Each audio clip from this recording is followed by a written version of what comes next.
adjusting your camera even after you have everything set up, but that's okay. Hopefully the view is awesome from where you are. I know that the view is absolutely amazing here. Got that river. We're in a good place. Very good place. Just make sure, yeah, everything looks good. Welcome, welcome, welcome, welcome. A quick visual descriptor before we get too far along. I have long brown hair, glasses, a gray shirt, coffee mug in hand, silk bracelet. Behind me, we have the river and these wonderful trees and rocks and all this good. And you have that flowing water and you have sex singing. Sex song is just awesome to me.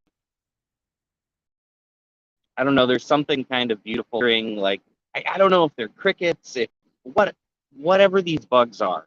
I'm not even sure, but they're making a song.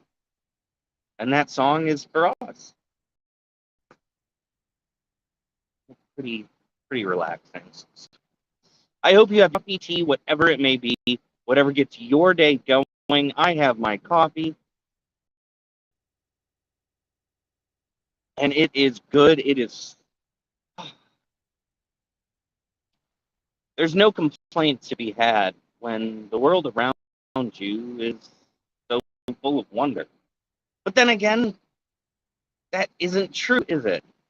I mean, we find ourselves complaining about all sorts of things. Little things, big things, day-to-day life things. Sometimes complaining to no one in particular, sometimes talking to ourselves.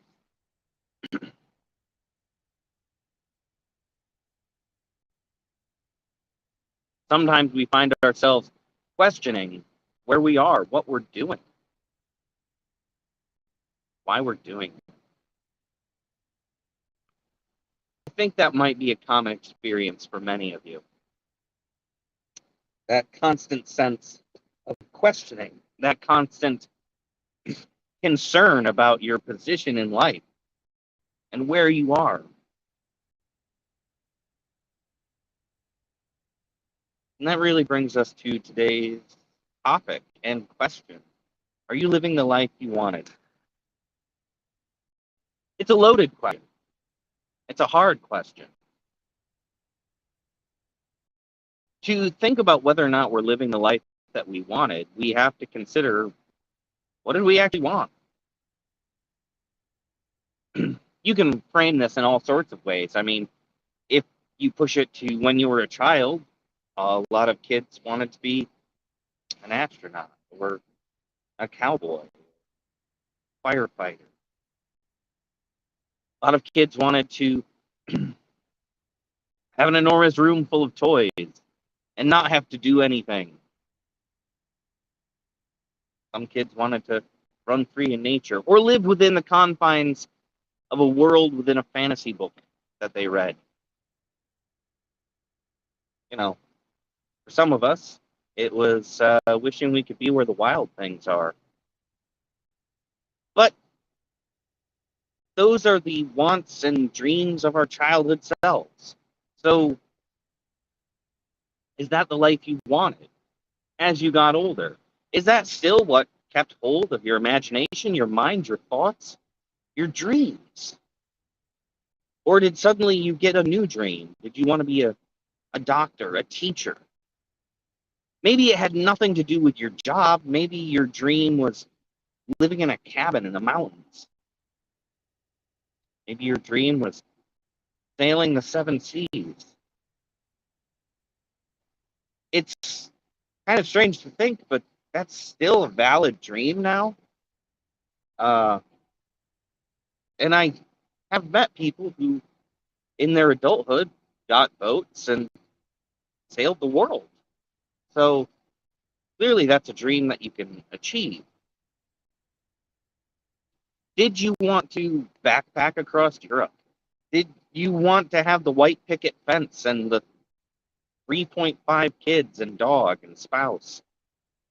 I think that's the stereotypical American Dream box. These lives, these dreams, these desires and images that we create in our head, not all of them are impossible. I mean, sure, if you always wanted to be able to fly like Superman, you might not be able to do that in the way that you think. But that doesn't mean that the little kid who dreamt of flying like Superman didn't grow up to be an airline pilot or a skydiver or so many other things that got close to that dream they had.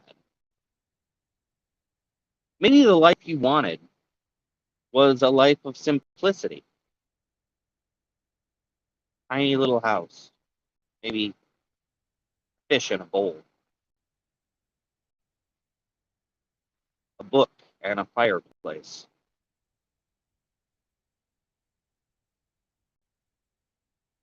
But that still brings us back to the question, are you living the life you wanted? Not what does that life look like, but are you living it? Are you on your way to making that life a reality? Is that something that you've already laid the foundation and the groundwork to create? And if it is,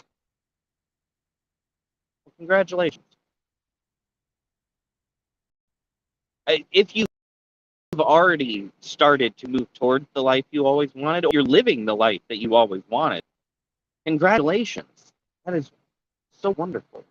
The dreams and desires and yearnings inside of us, they can't be put aside. But I also know that oftentimes we put aside our dreams, our desires, our wants. Why? Why do we put ourselves last often? I understand that there's things that get in the way. Responsibilities, life, bills, you got to have a job, all these other things. You need to have the right education if you want to be that doctor. You need to have enough money if you want that cabin in the mountains. You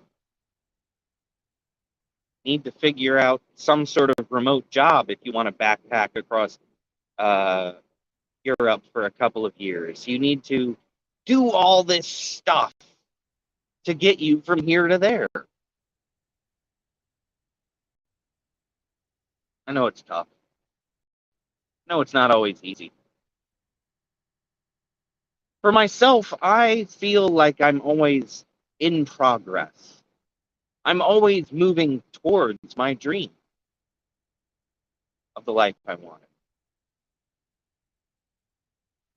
I wanted to be an author when I was younger, and I started writing. And granted, I didn't publish until, you know, uh, probably, I don't know, 10 years after I got out of school. But I still pursued it. I made that happen. I wanted to be an artist when I was younger, and I made that happen. And now I create art. I have a website. I've done an art show. I do workshops every month, teaching other people my passion.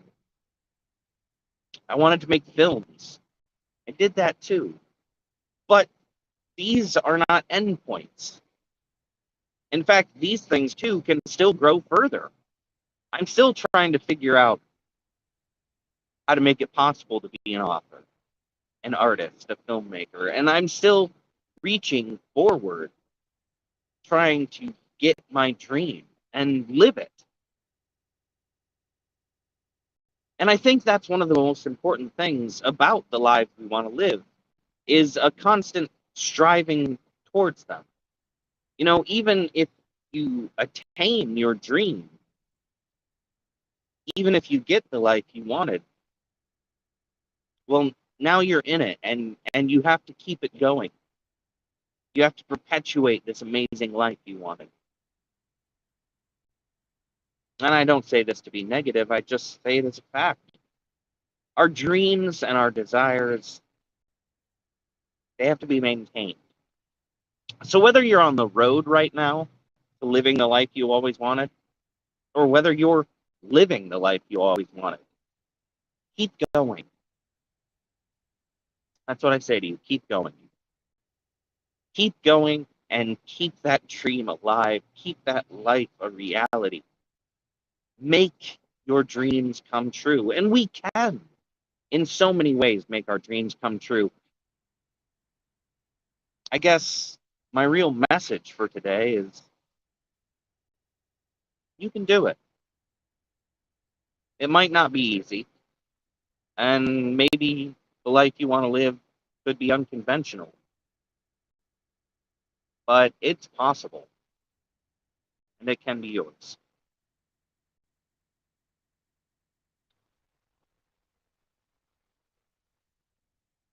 When I stand by this river and I talk to all of you, I see an aspect of the life I wanted to live, and I see that I have it.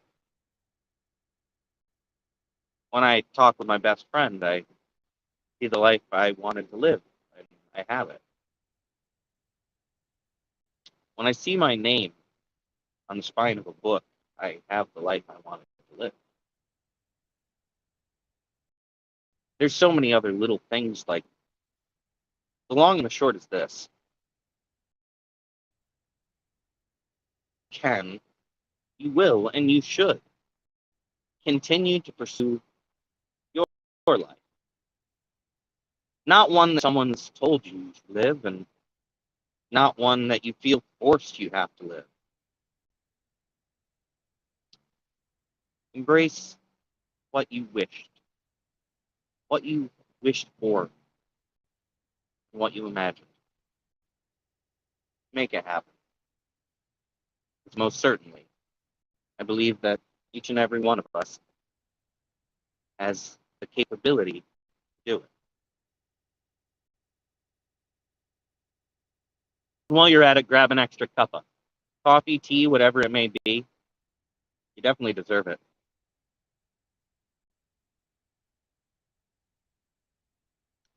Now, just a quick conversation before I get going for the day. I'm going to tell you about the Art of Feeling, an abstract art workshop.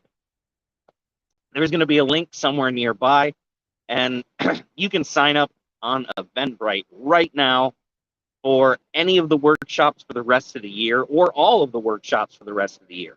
They happen the third Saturday of every month from 11 a.m. to 2 p.m. Eastern Time. And the Art of Feeling is, as I said, an abstract art workshop, but it's a virtual workshop, so you can join from anywhere in the world. Not only that, you don't need to have any previous art experience. If you've never picked up a paintbrush, maybe since elementary school, or you've been painting all your life, there's something to learn, there's something to gain, and there's so much to take away as we go through lessons about taking what we feel within us and producing color and shape and emotion on canvas. And just so you know, all you need is something to paint with, something to paint on, and some paint. So as long as you have some brushes, some paper, any paint whatsoever, you're good to go. Of course, there is a recommended supplies list on the listing on Eventbrite.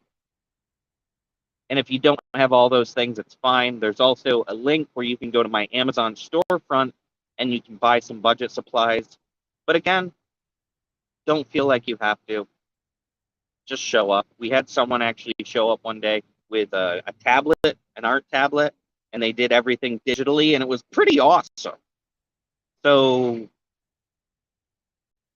it's about feeling. So do what feels right with the art supplies you want. Now, I would like to say thank you so much for being here. Oh, thank you over on LinkedIn. And please, I do hope to see you. The next workshop is August 20th from 11 a.m. to 2 p.m. Eastern Time. tickets are available on Eventbrite, and that is The Art of Feeling. I'm just going to put that up on the screen really quick right there. And that's the link so that you can get signed up and join us. But there's going to be another link somewhere nearby, so feel free to sign up. Thank you so much for being here. Grab your cuppa, live the life that you dream of, make it a reality. Be excellent. Thank you for being here. I'll see you all again very soon. Bye, everybody.